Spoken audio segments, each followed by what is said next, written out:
حضرت سفینہ ایک صحابی ہے، جنگل میں رستہ بھول گئے تھے تو سامنے شیر آ گیا. تو شیر نے جب منہ کھولا تو پتہ ہے حضرت سفینہ کی زبان سے کیا نکلا؟ کہنے لگے او شیر ذرا خیال کرنا میں رسول اللہ کا غلام ہوں. اس مقام پہ بھی یہی نکل رہا ہے کہ میں نبی پاک کا غلام ہوں. ایمرجنسی میں بھی جب کہا میں حضور کا غلام ہوں تو شیر نے دو ملانی شروع کر دی، قدم چومنے شروع کر دیے. شیر پیچھے ہٹ گیا. تو آپ کی زبانوں پر یہ بات جاری ہو کہ ہم نبی پاک صلی اللہ علیہ وسلم کے غلام ہیں. نبی پاک صلی اللہ تعالی علیہ وسلم نے فرمایا، بخاری شریف میں صحیح درجے کی روایت ہے، کریم فرماتے ہیں اگر تم وہ جان لیتے نا جو میں جانتا ہوں، اگر تمہیں اس کا علم ہوتا نا جس کا مجھے علم ہے، تو فرمایا تم رویا کرتے، تمہاری کیفیات اور ہو جاتی. بعض اوقات کچھ لوگ غیر سنجیدگی کا مظاہرہ کرتے ہیں، ہنستے ہیں، شغل بناتے ہیں. بہت سارے کام ایسے ہیں، بہت سارے فیوز و برکات ایسے ہیں جو انہیں ملنے ہوتے ہیں، نہیں مل پاتے. تو وہ غیر سنجیدگی، طبیعت کی، لہجے کی غیر سنجیدگی، ان سے وہ فیوز و برکات اٹھا لیتی. میں دوستوں سے کہتا ہوں، آپ کسی جگہ محفل میں جاتے ہیں، آپ کسی دینی اجتماع میں جاتے ہیں، لیکن رستے میں اگر آپ شغل کرتے ہوئے جا رہے ہیں، ہنستے ہوئے جا رہے ہیں، آپ نے کیا فائدہ حاصل کیا؟ آپ جہاں بھی جا رہے ہیں موبائل آپ کا آن ہے، موبائل دیکھ رہے ہیں، موبائل چلا رہے ہیں، موبائل ہی چل رہا ہے، تو آپ نے کیا سنجیدگی حاصل کی؟ پایا کیا؟ ہر کام صرف موبائل کے سٹیٹس کے لیے کیا؟ تم اگر وہ جان لیتے جو میں جانتا ہوں. اصحاب صفا کے پاس قرآن مجید کی کوئی آیت تلاوت کی گئی تو وہ رونے لگے. صحابہ رو پڑتے تھے، اللہ کے خوف سے، خشیت سے رو پڑتے. کوئی آیت تلاوت کی گئی، اصحاب صفا رو پڑے. ان کو روتا دیکھ کر حضور بھی آئے اور اللہ کے رسول کی آنکھوں میں بھی آنسو آئے. اور پھر اللہ کے حبیب علیہ السلام نے اس عمل کا اظہار فرمایا. حضور فرمانے لگے جو آنکھیں رب کے خوف سے آنسو بہاتی ہیں نا، ان کو اللہ پھر دوزخ پر حرام کر دیتا ہے،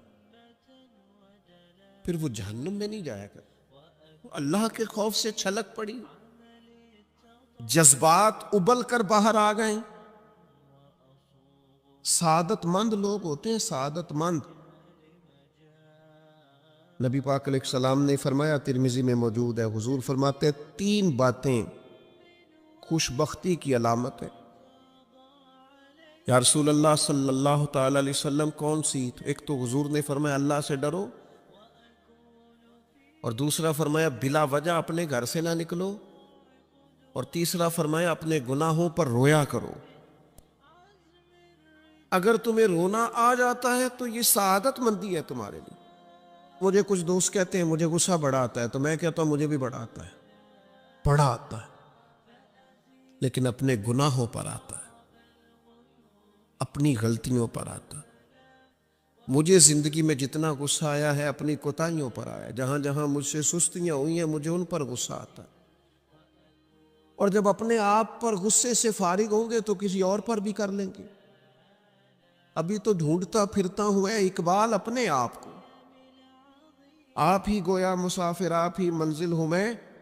میرے عزیز، اگر انسان کو یہ سعادت مندی نصیب ہو جائے، وہ کبھی اپنے مالک کے خوف سے رو پڑے، کبھی اس کی محبت میں رو پڑے. مجھے بتائیں نا، بچہ جب رو ہی پڑتا ہے تو پھر اماں سارے کام چھوڑ کے متوجہ ہو جاتی. لوگ کہتے ہیں وہ میرے پاس آیا تھا تو بس رو ہی پڑا تھا، تو پھر میں کیا کرتا؟ وہ رو ہی پڑا ہے تو معاملہ ختم ہو گیا. بچے کی شدید غلطی پر اسے ڈانٹا تھا پر وہ رو پڑا، نرم ہو گیا دل ماں کا، باپ کا، چچا کا، بڑوں کا، چونکہ وہ رو پڑا ہے. عزیز بھائی، جب تو بھی رب کی بارگاہ میں رو ہی پڑے گا نا، جب تو اس کی خشیت سے ٹوٹ ہی جائے گا، جب اس کے حضور آ کے عرض کرے گا نا مالک میں کہاں جاؤں تیری بارگاہ میں نہ ہوں، کہاں جاؤں؟ اعلیٰ حضرت بریلوی رحمۃ اللہ علیہ کے والد تھے، بڑے درد سے دعا کرتے تو لوگ ان سے دعائیں کرایا کرتے تھے، اور عجیب سے نا دعا کے اندر محو ہو جاتے تھے۔ اپنے لفظوں میں بات کروں تو بڑی کھوب کے دعا کر دے سن، اے بعض بندے رٹیاں رٹائیاں دعاواں کر دیں، بس وہ ٹھیک ہے، ہاتھ اٹھا دیے جو مولانا صاحب کہیں گے ہم بھی، وہ بڑے محو ہو کے دعا کرتے تھے۔ کسی نے ان سے کہا حضرت اتنی للہیت سے اور اتنی محویت سے اور اتنے ذوق سے دعا کیسے؟ فرمانے لگے میں نے اپنی بیوی سے طریقہ سیکھا ہے۔ سیکھنے والے سبھی جگہ سے سیکھتے، اپنے بچوں سے بھی سیکھ لیتے، اور جن کا خیال ہونا ہمارے پاس کل عقل آ گئی ہے، وہ بیچارے عقل کو خیر بات کہہ دیتے ہیں، جن کو سارا ہی پتہ ہے انہیں کچھ پتہ نہیں۔ کہتے بیوی سے سیکھا ہے دعا مانگنے کا طریقہ۔ حضرت وہ کیسے؟ فرمانے لگے اسے کوئی کام تھا مجھ سے، کوئی گھر کا خرچہ تھا، اس نے بتایا خرچہ، میں نے اسے کہا ابھی میرے پاس پیسے نہیں ہیں، آتے ہیں تو دوں گا۔ 2-4 دنوں کے بعد پھر اس نے کہا، میں نے کہا تھا گھر کے خرچے کے لیے کچھ پیسے، تو فرماتے میں نے کہا ابھی میرے پاس نہیں ہے، آتا ہوں تو دے دو۔ عورتوں کی عادت ہوتی ہے بار بار یاد کرانا، کہتے اس نے پھر یاد کرایا، وہ میں نے گزارش کی تھی کچھ پیسے چاہیے، فرماتے مجھے غصہ آ گیا، میں نے کہا تم کیا روز ایک ہی بات کرتی ہے، تجھے کہا ہے نا ابھی پیسے نہیں ہیں، آتے ہیں تو دے دوں گا۔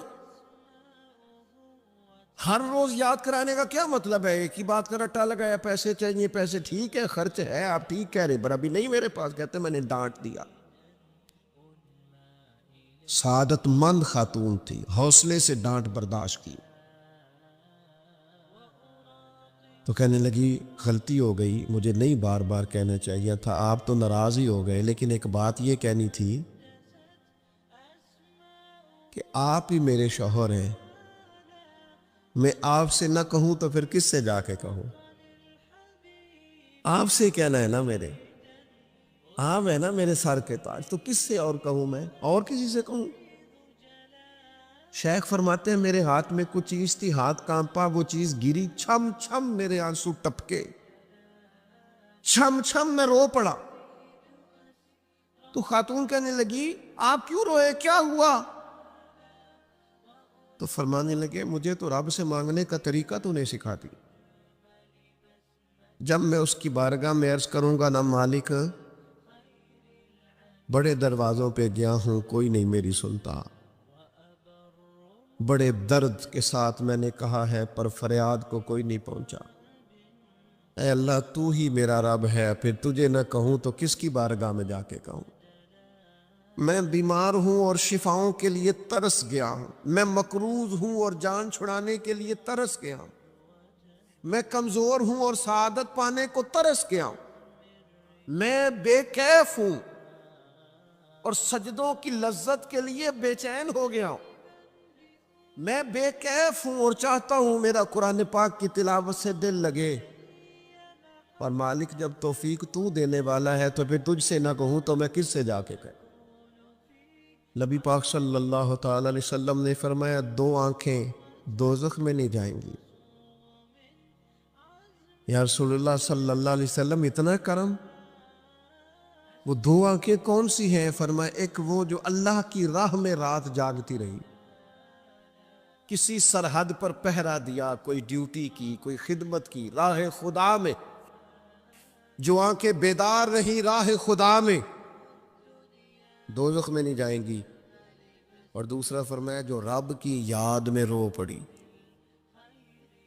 جس سے خشیت آئی، جو ڈر گیا، پر ڈرا اللہ کے، آنسو فار سیل نہ ہو، کوئی اداکاری کا ماحول نہ بنائے، وہ اس طرح نہ ہو رو رو کے دعا، رقت انگیز دعا، اور فلاں کیا بات، فلاں کے بڑا رلایا اور فلاں میں بڑا درد تھا اور فلاں کے آنسو نکل آئے اور پیر صاحب کی بلا رو ہی پڑے، فار سیل نہ ہو چیزیں، اداکاری نہ ہو، اس کی طبیعت پر پورا اثر ہو۔ اور جب خشیت کے ساتھ وجود کانپتا ہے، وہ کسی نے کہا تھا کہ آنسو قربت کا سبب ہوتے ہیں، جب آپ کی روح کسی کی روح سے ملتی ہے تب آنسو نکلتے. جب تو اللہ سے پورا جڑ جاتا ہے نا، جب رسول کائنات کی بارگاہ سے تیری پوری توجہ لگ جاتی ہے، پھر آنسو بن کر دل تے پار پوے جس ویلے ادو پار بناون اکھیاں، تے بے درداں محبوباں دے سارے ناز اٹھاون اکھیاں. عزیز دوست، جب آپ پورے طور پر جڑ جاتے، او یارو کتنا روئے ہیں مسلمان اقوام متحدہ کے سامنے جا کے، کتنی قراردادیں پیش کی تم نے سلامتی کونسل میں. حتیٰ کہ مسلمانوں کے جو امیر ملک تھے ان کی تنظیمیں بنی، کوئی مسلمانوں کی داد رسی کو نہیں پہنچا. میری کو بہت لمبی عمر تو نہیں ہے، پر میں نے برما میں مسلمانوں کے کٹتے ہوئے حالات دیکھے، خبریں آئیں، ہم نے دیکھی کٹتے اور سسکتے مسلمان ہم نے دیکھے. ہم نے دیکھا لیبیا پہ حملہ ہوا اور ٹوٹ گیا سارا ملک. میں نے وہ منظر دیکھا جب غوث پاک کے بغداد میں بمب گرے. ہم نے وہ دور دیکھا جب کسی نے خبر دی کہ کربلا میں پھر سے کربلا برپا ہے. ہم نے وہ منظر دیکھا جب پتا چلا کہ پھر سے مولا علی کے نجف اشرف کو اجاڑا جا رہا ہے. ہم نے وہ سارے منظر بار بار دیکھے، بار بار سنے، اور اب تو شرم آتی ہے. میرا دل کرتا ہے میں فلسطین کا نام نہ لیا کروں، شرم آتی. یہ کوئی ہماری تقریروں کے موضوع ہے؟ یہ کوئی ہمارے کالم لکھنے کے عنوان ہے؟ یہ کو ہمارے موبائل پہ لگانے کے سٹیٹس ہے؟ یہ تو شرم سے مر جانے کا مقام ہے. یہ کوئی گردنیں اٹھا کے بات کرنے والی بات ہے؟ یہ موبائل پہ ایک دوسرے کو ویڈیو دکھانے کا منظر ہے؟ رمضانوں میں، شاموں میں اپنے اپنے بچوں کو سینوں سے لگا کے افطاریاں کرانے والوں، اور بچوں سے پوچھ لے والوں کہ پتر تو کی کھانا ہے، اس سے پوچھ لے اس کی مرضی کیا ہے. تمہیں پتہ ہے فلسطین کی بیٹیاں بھی سیدہ خدیجہ الکبریٰ کی بیٹیاں ہیں. وہ مومنوں کی مائیں ہیں تو ان کی بھی تو مائیں ہیں نا. فلسطین کی بہنیں بھی صبح قیامت حضرت فاطمہ کے پلو میں پناہ لیں گی. نبی پاک صلی اللہ تعالی علیہ وسلم نے فرمایا من اذا مسلمن فقد اذانی. میں کیسے وہ بات آپ کے دلوں تک اتاروں کہ حضور نے فرمایا جب میرے مسلمان کو تکلیف ہوتی ہے تو مجھے تکلیف ہوتی ہے، مجھے درد ہوتا ہے. اس رسول کی امت جو کافروں کی رسیاں زور سے باندھی جائیں تو حضور فرمائیں ڈھیلی کر دو. یہ ہائے ہائے کرتے ہیں تو مجھے نیند نہیں آتی. اگر بدر میں قیدی بنا کے لایا گیا کافر ہائے ہائے کرے تو حضور کو نیند نہیں آتی، تو مجھے بتاؤ کہ فلسطین کی بیٹیاں ہائے ہائے کرتی ہیں تو گنبد خضرا میں محبوب کو آرام ہے؟ میرے عزیز، بے حسی کی زندگی، چھوٹے موٹے بیانات، تو بھی کہہ دے تو بھی کہہ دے، تھوڑا سا فلانے کا بیان نہیں آیا، کیا کرنا ہے بیان دے کے، کیا بات کرنی ہے تذکرہ کر کے. دوستو آؤ، رو کے دیکھ لیا ساری دنیا کے سامنے، کچھ رب کے سامنے رو کے نہ دیکھ لیں. اب اسے کہیں نا، اب حضور کی بارگاہ میں عرض کر کے نہ دیکھ لے کہ تجھ سے فریاد ہے اے گنبد خضرا والے، اب کعبے والوں کو ستاتے ہیں کلیسا والے. اور کی اگر تو نے دل مسلم کی دل جوئی نہیں، پھر ہمیں تانا دیں گے بت کہ مسلم کا خدا کوئی نہیں. اب اللہ رسول کی بارگاہ کی طرف رجوع نہ کر لے، اب چھوڑ نہ دیں سیاستدانوں کے گلے، اب چھوڑ نہ دیں دنیا اقوام متحدہ کی بات اور سلامتی کونسل کی بات، اب اپنے اللہ کی جانب رجوع نہ کریں. دیکھو نا، نبی پاک صلی اللہ تعالی علیہ وسلم نے ہمیں فرمایا تمہارے آنسو قدر والے ہیں، رب رسول کی بارگاہ میں بہانا.